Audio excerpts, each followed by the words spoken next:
मछलियों को आप आटे की गोलियां डालते हो मछलियों को, तो कहते हैं कि गुरु का कैसा भी गति बुरा हो, वक्र हो, देव गुरु बृहस्पति जो कुंडली में है, मछलियों को आटे की गोली डालो, कुछ ही दिन में आपकी वो ग्रह दशा सुधर जाती है। कैसे होगा? आटा तो हमने किसको डाला भाई? तो आवाज खोल, या तो यहाँ आके देख ले एक बार।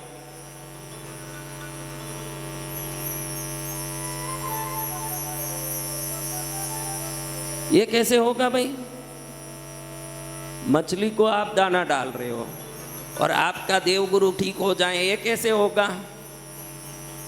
अभी यहाँ हाथ लगाएंगे तो यहाँ दर्द होगा, ऐसे हो सकता है? यहीं तो दर्द होगा, यहाँ जोर से दबाएंगे तो यहाँ कैसे दर्द होगा? प्रकृति का नियम है कि आप किसी जीव को तृप्त करते हो तो वो जीव जो तृप्त होता है उसकी तरंगे जहाँ पहुँचनी है वहीं पहुँचेगी, वहाँ से जो वापस तरंग आएगी वो देवगुरु बृहस्पति की ही तरंग होगी आपके पास। इसलिए गाय को घास डालने का अलग फल बताया है, कौवे को डालने का अलग ही फल बताया, मछली का डालने का अलग फल। लोग पूछते हैं ऐसे कैसे हो सकता, मैं यहाँ मछली को खिला दूँ, कौवे को खिला दूँ, मैं कौवे को खिला दूँ, मेरे पितृ प्रसन्न हो जाएं, ऐसे कैसे हो सकता है? हर एक चीज का एक प्रतिक्रिया होता है, लेकिन वो प्रतिक्रिया आपने जैसे कि उस लायक का होता है। आज के तारीख में कई लोग देना ही नहीं मानते, और इकट्ठा करना, और इकट्ठा करना, और इकट्ठा करना। लेकिन मनोविज्ञान कहता है, देखो आजकल कई लोग होटल जाते हैं, दोस्त मिलके होटल में खाने जाते हैं, पहले से तय कर लेते हैं कि अपना अपना बिल अपन चुकाएंगे, साथ में जाएंगे। ऐसे कई लोग जाते हैं कि नहीं, पहले से ही एक अग्रीमेंट जैसे होता है, एक अग्रीमेंट ऐसे हो जाता है कि हम सब जाएंगे साथ में, तेरा बिल तू चुकाना, मेरा बिल मैं चुकाऊंगा। साइकोलॉजी कहता है कि ऐसे लोग जिंदगी में कभी आगे नहीं बढ़ सकते जो अपना पैसा चुकाता। एक आदमी साथ में चल रहा है, वो मेरा परिचित है, वो मेरा मित्र है, मेरा दोस्त है, तभी तो वो मेरे साथ चल रहा है। अनजाना व्यक्ति कोई साथ चल सकता है? ये मेरा है तभी तो वो साथ चला। मेरे एक व्यक्ति के लिए मैं 10 रुपया खर्चा नहीं करूंगा, ये जब तक विचार है तेरे समृद्धि का द्वार नहीं खुलेगा, ये गारंटी की बात है। 4 लोगों के पास पैसा ही नहीं आएगा, मनोविज्ञान कहता है 4 लोगों के पास पैसा नहीं आएगा। एक तो कहीं घूमने जाए ना, अपना अपना खर्चा खुद करें, वो खुद को होशियार समझता है। लेकिन ऐसे होशियार लोगों को देखना, अंतिम जिंदगी के कगार तक जैसे थे वैसे ही रहेंगे, कभी आगे नहीं बढ़ेंगे। ये जो ज़्यादा होशियार है ये कभी आगे नहीं बढ़ेंगे। एक तो ये कौन, पहले वाले कौन, जो अपना अपना खर्चा खुद करें। दूसरा व्यक्ति होटल जाएं तो मुझे खर्चा करने पड़ेगा, ये सोच से जाने ही मना कर देगा, ये व्यक्ति भी है। नहीं भाई आज तो पेट भरा हुआ, आज मैं नहीं आऊँगा। सोचे कि 5 लोग साथ में जाएं और खाएं तो 5 का कहीं मुझे चुकाना ना पड़ जाए, ऐसे भी लोग हैं। इसलिए वो क्या कहेगा, मना करेगा कि नहीं, ये भी कभी आगे नहीं बढ़ेगा। आप ये ध्यान में रखें, आप किस कैटेगरी में हो, कथा में आए हो, इन कैटेगरी में हो तो आज ही मुक्त कर दो। गुरुदेव फालतू की बात करेंगे ही नहीं, गुरुदेव खर्च भी कराएंगे तो 10 गुना आने का रास्ता होगा तभी खर्च कराएंगे।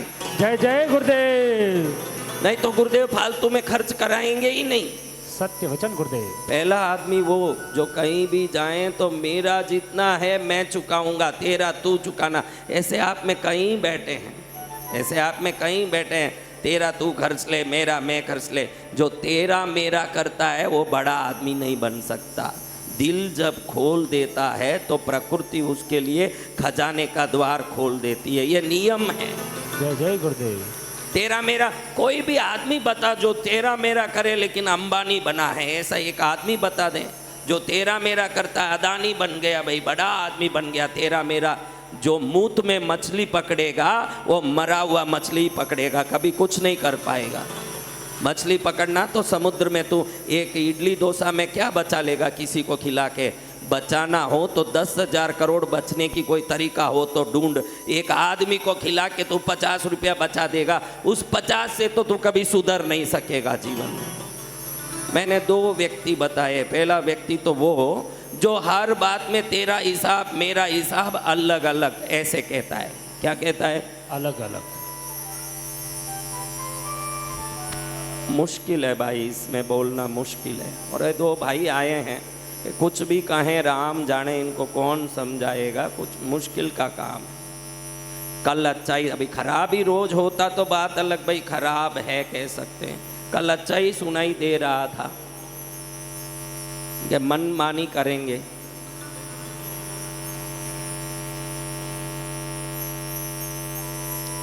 अभी देखो दूसरा व्यक्ति ऐसा जो जाएगा ही नहीं, सोचेगा कि जाऊं तो मेरे को खर्चा करना पड़ेगा।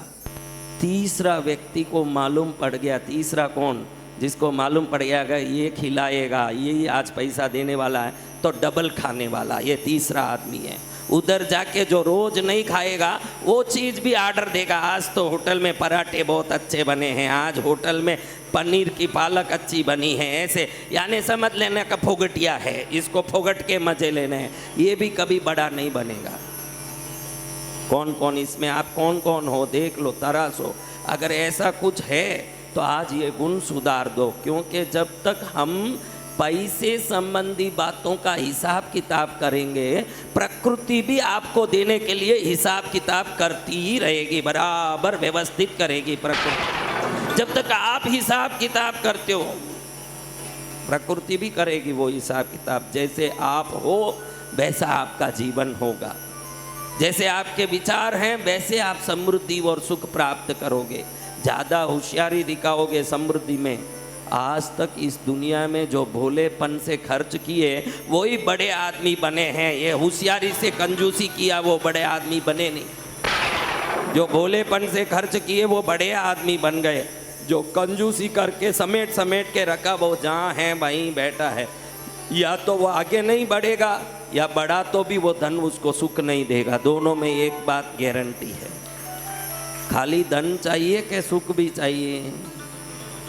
तो तीसरे व्यक्ति ऐसे हैं जो देखते हैं कि भाई वो खिलाएगा तो भरपूर खाओ। चौथा कौन महाराज? चौथा वो जब बिल देने का टाइम आए ना तब हाथ धोने के लिए जाएगा वॉश बेसिन बाथरूम की तरफ, भरपूर बैठ के खाएगा व्यवस्थित। जब भी बिल आएगा तो उठ के जाएगा हाथ धोने। उधर से ही दर्पण, जो बाथरूम में दर्पण लगा है, काउंटर दिखेगा होटल का, वहाँ से देखेगा कि फलान चंद जी चुका दिए, उसके बाद ही इसका हाथ धुलेगा, उसके बाद ही पहुँचेगा ठिकाने। है कि नहीं ऐसे लोग? बताओ आप। सत्य ये सब होशियार नहीं है, मूर्ख हैं। ये कौन है? मूर्ख। तुम समझोगे कि ये होशियार लोग हैं, देखो कैसे पैसे बचा लिए। इधर बचाने की बात नहीं है, ये घुमाने की बात है। जब आप देते हो तो लेने की ताकत बढ़ाते हो न, जब छुपाते हो तो लेने के रास्ते बंद करते हो आप जीवन में। सत्य वचन सदगुरु भगवान। इतना ध्यान रखो कि भाई मुझे मेरी मस्ती से जीना है। पहले पैसा जरूरत नहीं है, मस्ती जरूरत है। जिस दिन मस्ती आ जाएगी खाने की, खर्चने की, जीने की, जी के दिखाने की, उस दिन पैसे भी आ जाएंगे जीवन में। जय जय गुरुदेव। वो मस्ती आना है। क्या आना है? मस्ती। हमारे में मस्ती नहीं है।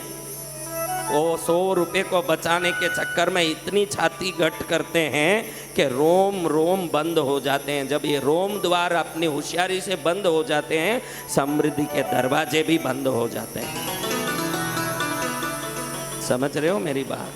तुम में सब ऐसे हो, कुछ न कुछ लाग लपेट रखते हो। भाई 4 लोगों के साथ क्यों जाएं? आजकल लोग अकेले रहने में बहुत मज़ा लेते हैं। भाई हम अकेले ही ठीक हैं, फालतू किसी के साथ रहेंगे खर्च होगा।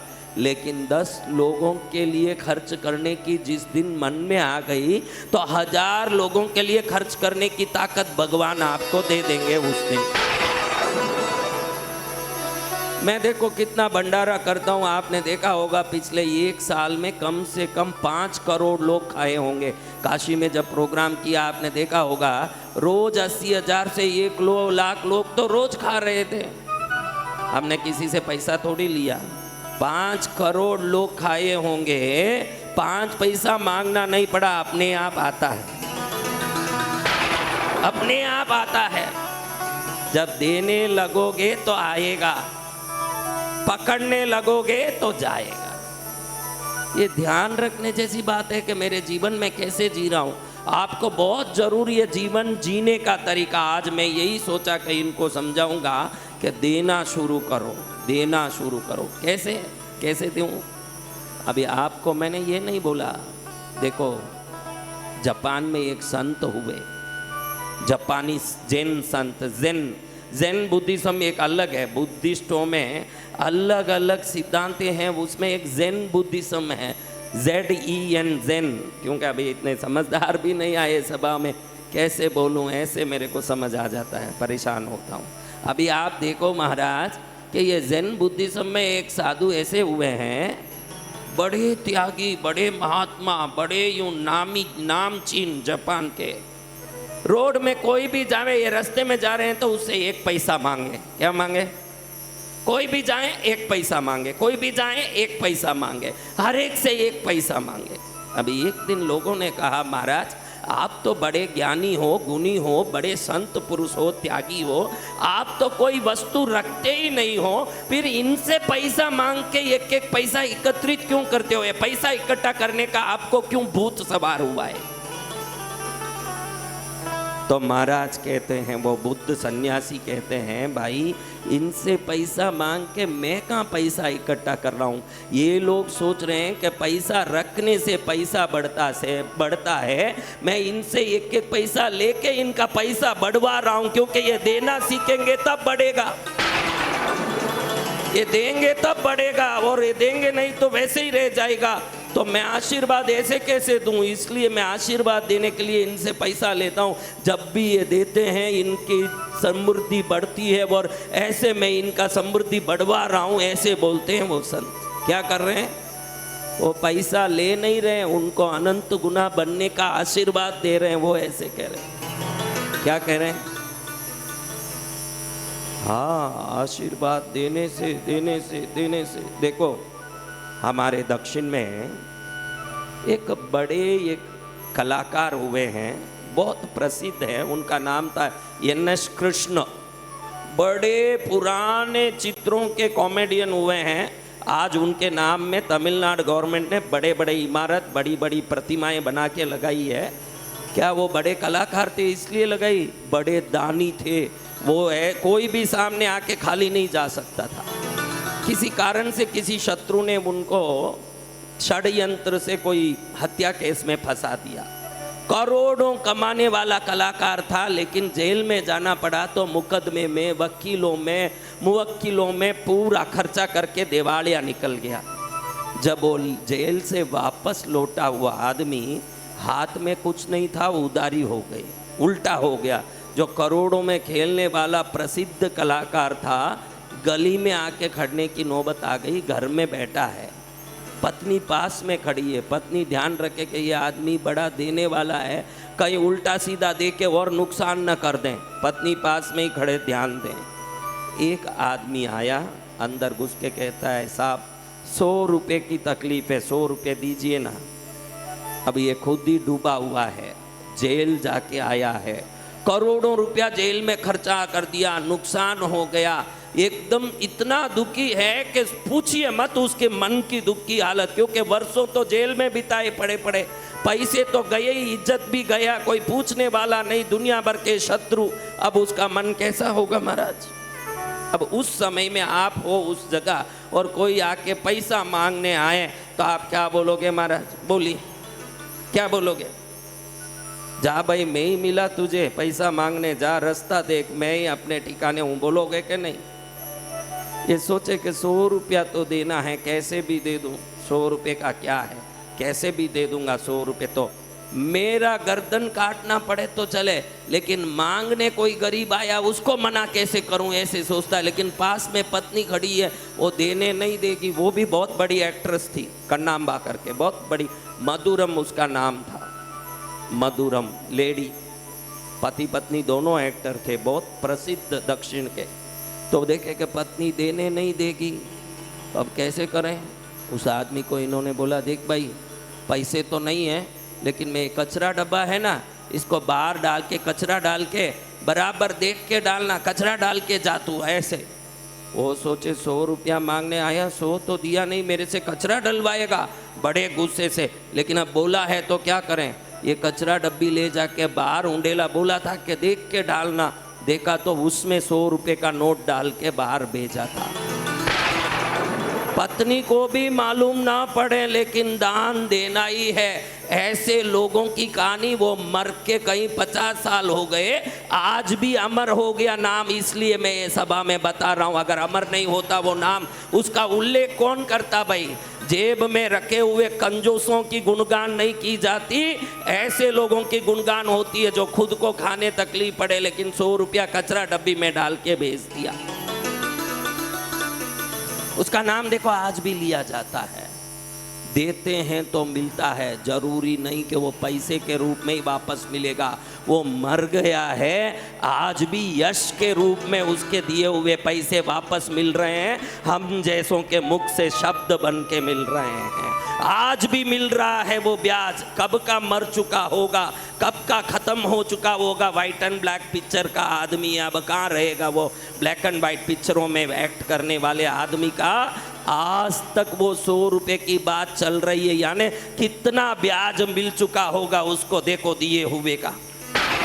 हाँ? एम.एस. सुब्बुलक्ष्मी का नाम कितने लोग जानते हैं, जो सिंगर थी एम.एस. सुब्बुलक्ष्मी। शास्त्रीय संगीत में आज विश्व की धरोहर बनी। हमारे भारत सरकार ने जो अमूल्य सम्मान है भारत रत्ना, भारत रत्ना से एम.एस. सुब्बुलक्ष्मी का सम्मान किया। इतनी बड़ी गायिका हुई है एम.एस. सुब्बुलक्ष्मी। शास्त्रीय संगीत में आज बालाजी का जो तिरुपति बालाजी नाम सुना होगा, उसका जो सुप्रभातम है, सुबह सुबह भगवान को उठाते हैं, पूरे विश्व में प्रसिद्ध है बालाजी का सुप्रभातम। इसको गाने वाली एम.एस. सुब्बुलक्ष्मी ही है। आज करोड़ों घरों में दक्षिण में ये रोज सुबह चलता है सुब्बुलक्ष्मी का गीत। इनके पति हुए हैं सदाशिवम, जो बहुत बड़े साप्ताहिक पत्रिका निकालते थे एक जमाने में।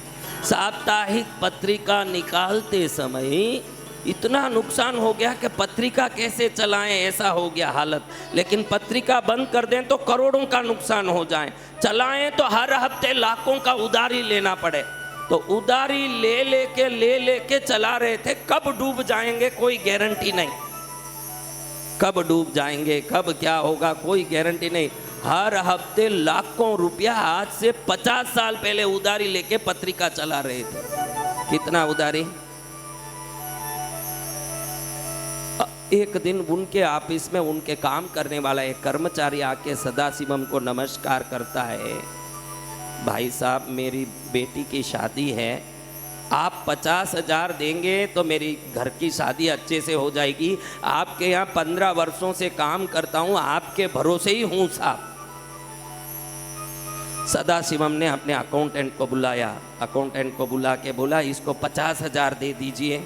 अकाउंटेंट बोलिया कि जेर खाने भी पैसा नहीं है, आपको मालूम है कि हम तो उधारी लेके चला रहे हैं, हम ये उधारी लेके काम चला रहे हैं, आप इसको 50,000 देने बोल रहे हो, हम 50,000 कहाँ से लाएं? अगर दे भी देंगे तो हमारे को और 50,000 की नुकसान हो जाएगा। सदाशिवम ने कहा देख, हर हफ्ते कितना ले रहे हैं? ओके, 5 लाख हर हफ्ते अभी उधारी लेनी पड़ रही है पत्रिका चलाने के लिए। तो सदाशिवम कहते हैं कि ये मेरे भरोसे इधर काम करता है, इसकी बेटी के शादी में सहयोग करना मेरा धर्म है, और मेरा कितना भी नुकसान हो मैं इसको नुकसान होने नहीं दूंगा। अगर मैं हर हफ्ते 5 लाख किसी से उधारी ले सकूं, इतनी ताकत रखता हूं, तो 5,50,000 लेने की भी ताकत रखता हूं। 50,000 दे दो इसको। समझ रहे हो मेरी बात? आपके जीवन को टटोल के देखना कि जिंदगी कैसी है। अगर आप दुखी हो रहे हो कहीं ना कहीं से, तो अंदर के आपके स्वभाव और सिद्धांत आपको दुखी कर रहे हैं। धर्मशास्त्र ये नहीं कहता कि तू पूरी दुनिया पर लुटा दे, दुनिया खुश रहे। धर्मशास्त्र कहता है कि दुनिया पर जब तू लुटाएगा तू खुश रहेगा। ध्यान रखना, तेरी खुशी के लिए धर्मशास्त्र दान करने कहता है, सामने वाले की खुशी के लिए नहीं है। इसमें खुशी आपकी बढ़ेगी, आपकी समृद्धि बढ़ेगी। जब भी आप देना शुरू करते हो, लेने की ताकत आपकी बढ़ती है। किसकी बढ़ती है? कभी कोयम्बतूर गए हो? कौन गए हैं कोयम्बतूर? दक्षिण का, भारत का मैनचेस्टर माना जाता है। इंडिया मैनचेस्टर, भारत का मैनचेस्टर है तमिलनाडु का कोयम्बतूर। उसमें एक कॉलेज है, बहुत प्रसिद्ध कॉलेज है आज के तारीख में, PSG कॉलेज। बहुत ही प्रसिद्ध है, इंजीनियरिंग है, मेडिकल है, सभी फैकल्टीज हैं, बहुत बड़ा कॉलेज है। कॉलेज के जो मालिक थे ना, वो जब मरे तो जो उन्होंने विल लिखा, मरते समय लिखते हैं ना एक मरण पत्र, तो विल लिखा उस समय उन्होंने जो लिखा, सुनो तो हैरान हो जाओगे कि मेरे 4 पुत्रों के नाम, उनके 4 पुत्र थे, उन्होंने लिखा कि मेरे 4 पुत्रों के नाम 4 पांति करता हूँ। कितने पांति?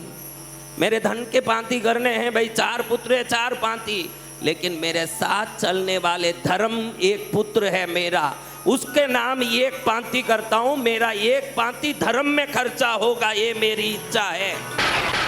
उन्होंने ऐसे नहीं लिखा कि धर्म के नाम एक पांति, धर्म मेरा एक पुत्र है, उसके नाम में एक पांति करूंगा। ये शब्द समझिए, धर्म मेरा एक पुत्र है। आपके लिए धर्म खिलौना है। गुरुजी के पास आ जाएं, उपाय सीख लेंगे तो धनवान बन जाएंगे, वीडियो देख लेंगे तो पैसे वाले बन जाएंगे, मुद्रा सीख लेंगे तो अरबोपति बन जाएंगे। अरे नालायकों, स्वयं के लिए संत लोग कुछ नहीं सिखाते। संत लोग जो भी सिखाते हैं उससे आपके साथ साथ समाज का कल्याण होगा, ये सोच के सिखा रहे हैं।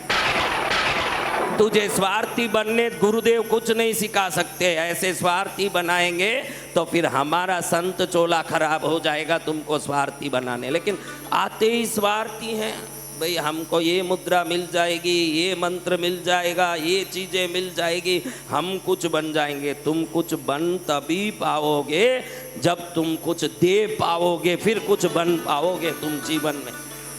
सत्य। जब ये हाथ ऐसे होगा तो ऐसे लेने की ताकत बढ़ जाएगी। उसमें क्या हो जाएगा? एक आदमी मरते समय लिखता है कि मेरे 4 पुत्र हैं, 5वां पुत्र है मेरा धर्म, और 5वें पुत्र के नाम भी एक पांति करके जाता हूं मैं।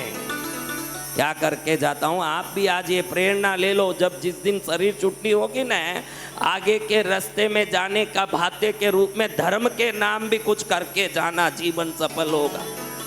धर्म के नाम भी कुछ व्यवस्था कर लेना, क्योंकि धर्मो रक्षति रक्षित, जो धर्म की रक्षा करेगा धर्म उसकी अनंत जन्मों तक रक्षा करेगी। जय जय गुरुदेव। क्या करेगा? धर्म रक्षा करेगा। हाँ, देने से बढ़ेगा। आपको लगे कि रखने से बढ़ता। शास्त्र कहता है जैसे जैसे तू देता जाता है, देता जाता है, देता जाता है। अर्जुन को एक बार गुस्सा आ गया, हे कृष्ण, कर्ण को तुम बोलते हो बहुत बड़ा दानी है, क्या मैं नहीं दान कर सकता? मैं भी दानी हूं, मैं भी दान दे सकता हूं। ये कर्ण को इतने बड़े महादानी क्यों कहा जाता है? क्या मैं दानी नहीं हूं? कृष्ण कहते हैं दानी तो कर्ण ही होगा। कृष्ण के मुंह से ये सुनते ही और गुस्सा आ गया, दानी कर्ण होगा क्या? मैं नहीं हूं, तुम ही ऐसे बोलते हो मेरे सखा होके, बराबर बोलो। कृष्ण वापस कहते हैं दानी तो कर्ण ही होगा। हम दोनों को रख के परीक्षा कर लो, मैं भी दान बड़ा कर सकता हूं। कृष्ण ने कहा 2 सोने की पाड़ मैं बना रहा हूं, मेरी माया से 2 सोने की पाड़ बनेगी। एक पाड़ तू दान कर, एक पाड़ वो दान करेगा। सूर्योदय से सूर्यास्त के अंदर पूरा पाड़ काट के दान करके खाली करना। जो पहले करेगा वो बड़ा दानी होगा। अर्जुन को लगा कि डंडोरा पिटवा दूंगा, पूरा गांव आएगा, सोना काट काट के दान करके पाड़ खाली कर दूंगा, लेने कौन मना करेगा? अब सोना काटे तो कटे, ढंडोरे पिटवाए, पूरे हस्तिनापुर में लंबा लाइन लग गया और अर्जुन हजारों लोगों को रख के सोने का पहाड़ तोड़े और जो जैसे आया बड़े बड़े टुकड़े सबको दें, पसीना निकले लेकिन पहाड़ का 1000 में 1 अंश भी कम नहीं पड़े और सूर्यास्त का समय आ गया। सामने देखो तो और एक पहाड़ है, ये किसका है? हाँ, किसको दान करना है ये पहाड़? कर्ण को। उसका आने का भी पता नहीं दिख रहा है। ये तो सुबह से बैठा है, अभी तक 1000 में 1 अंश खाली नहीं हुआ, वो आया ही नहीं। अर्जुन हंस रहा है कि मैं इतना काट के दिया फिर भी खाली नहीं हुआ, ये कर्ण कब आएगा न कब दान देगा, मैं ही जीता हूँ, देखो मैंने खाली किया है। सूर्यास्त के थोड़ी देर पहले कर्ण आया, साथ में किसी गरीब ब्राह्मण को साथ लेके आया, हाथ में पानी लेके नीचे छोड़ते बोलता है, ब्राह्मण जी संकल्प कर लिया कि ये पहाड़ आपका है, लेके जाइए, खत्म हो गया दान। ये पहाड़ आपका है, ले जाओ, कोई टुकड़ा करने का काम नहीं ना, डंडोरा पीटने का काम है ना, आदमी जोड़ने का काम। एक पहाड़ किसी को दे दिया, दान खत्म। अर्जुन का चेहरा झुक गया, नीचे हो गया और कृष्ण हंस रहे हैं कि दान देने के लिए सिकावट की जरूरत है ना भाई? नहीं है भाई, ये तो पुण्य से आता है, ये गुण। पुण्य जब आता है तब ये सद्गुण आता है। ये गुण कब आएगा? हाँ, सिखा के नहीं आएगा, कभी कृपा हो जाए, मैं सिखा के नहीं आएगा, लेकिन मेरे बोलने से आप में सद्गुण आ गए, ये आपके पुण्य में है, तब आएगा, मेरे सिखा के नहीं आएगा। जय गुरुदेव। आज से शुरू हो जाएगा।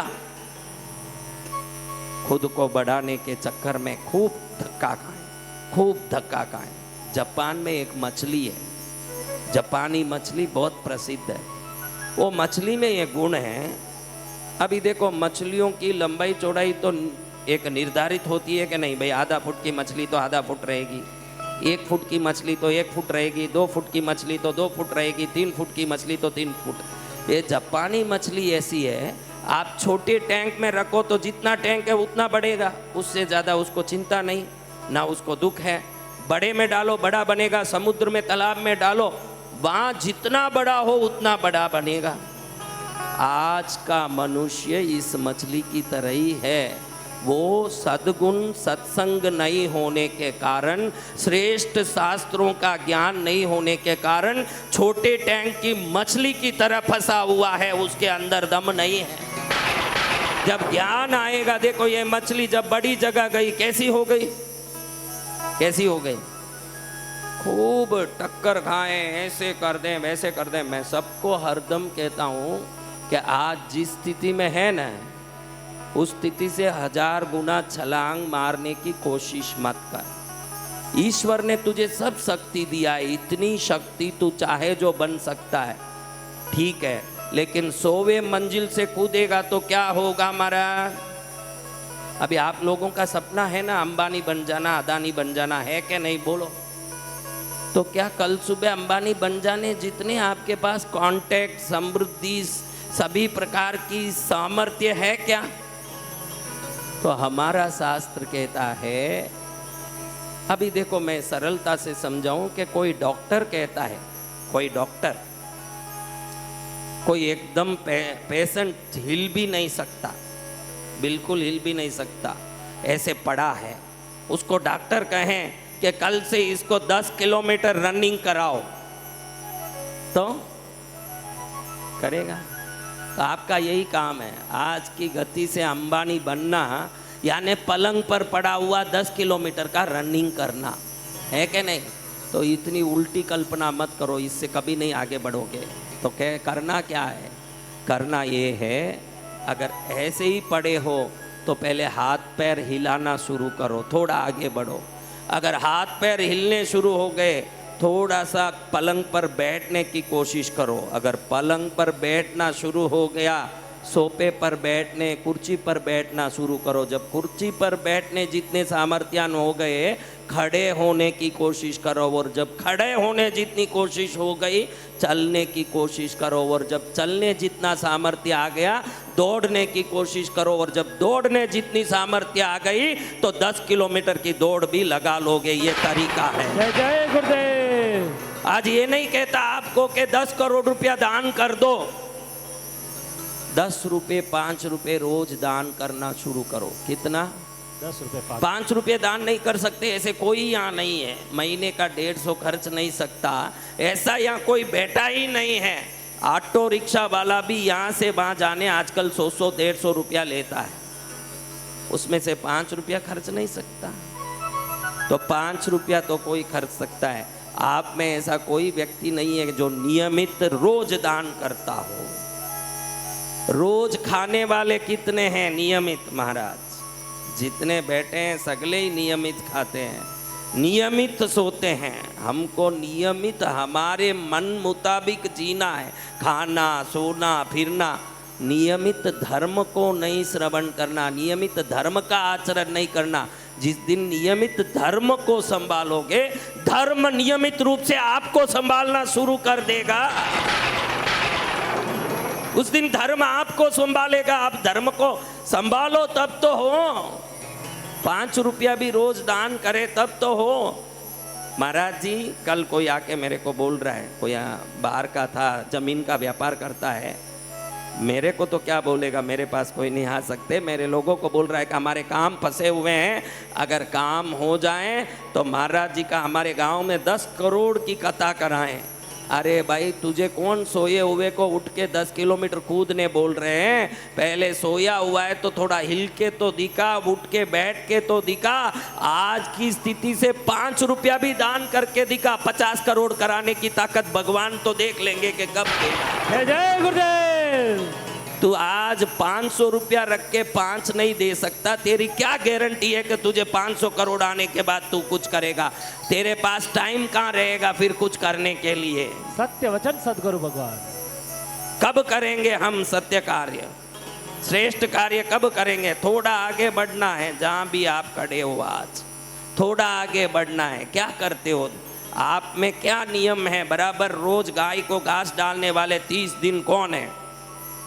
30 दिन घास डालें, 30 दिन कबूतर को दाना, कौवे को दाना डालें, गाय को घास डालें, गरीब को रोटी डालें। एक नियम बना लो 5-10 रुपए का। नियम जब 10 रुपए का भी होगा, आपके जीवन के 10 दरवाजे जो बंद हैं उसको खोलने की ताकत रखेगा वो नियम। क्या करेगा?